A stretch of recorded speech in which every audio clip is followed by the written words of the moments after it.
about this? Maybe there's something wrong with that metaphor, because notice it has to do with planes and transitions. It's an inherently dualist metaphor.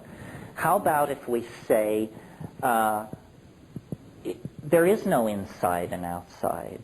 There is no with or without. You just use what you've got. Whatever works should be used.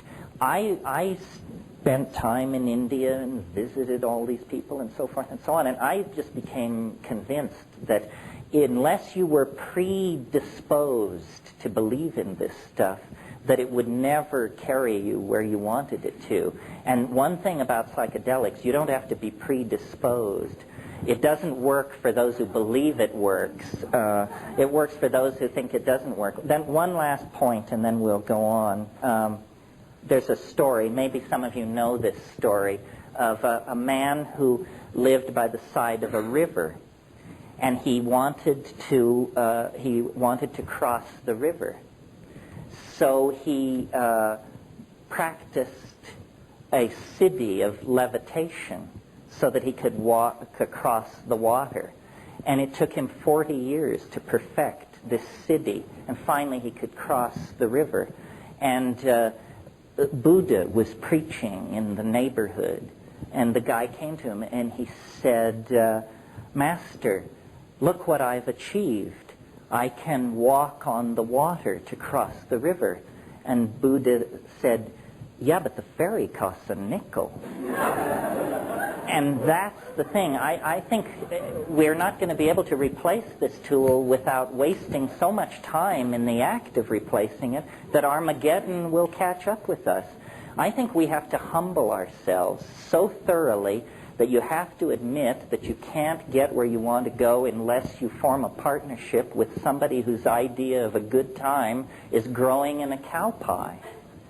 And if you're willing to partner up with this humble member of the ecosystem, then you and it can fly to glory. Have at it.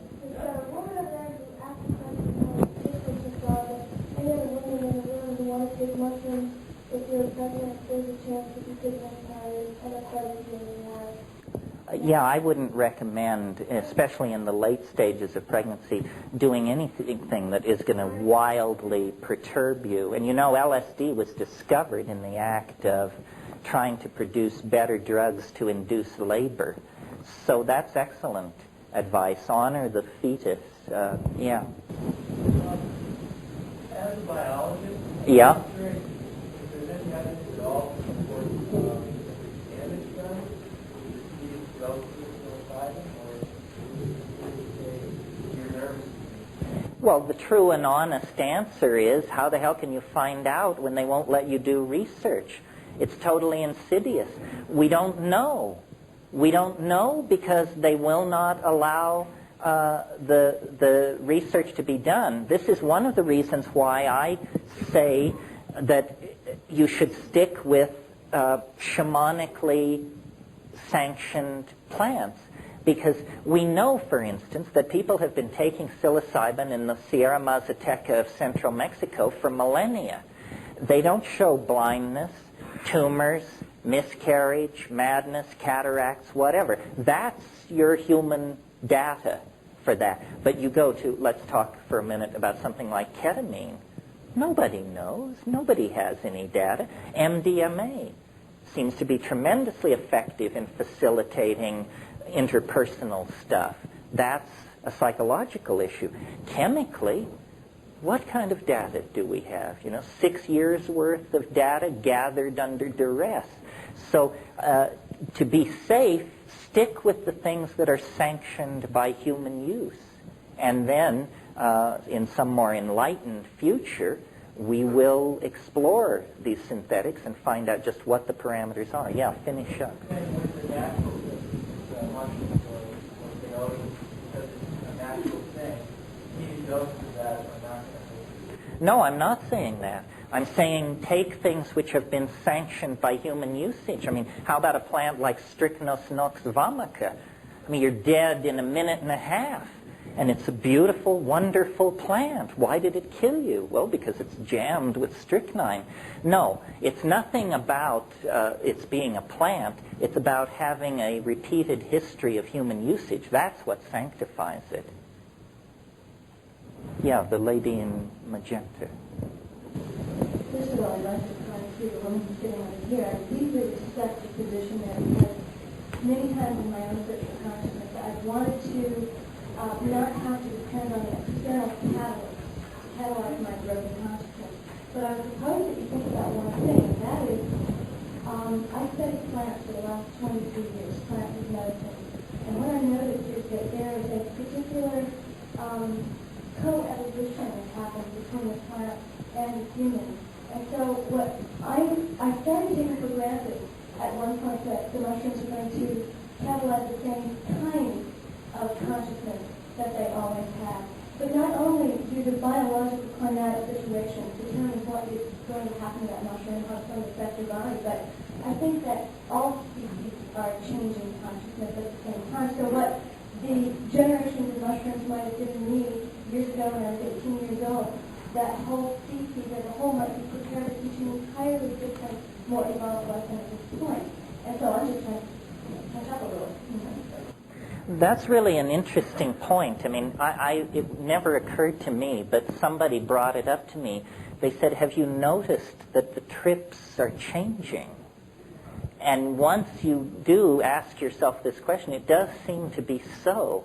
And I don't know whether that's a deep assertion. I'm not sure exactly what's going on there. For instance, this goddess thing, I don't think people gave the goddess a thought in the early 1970s, late 1960s.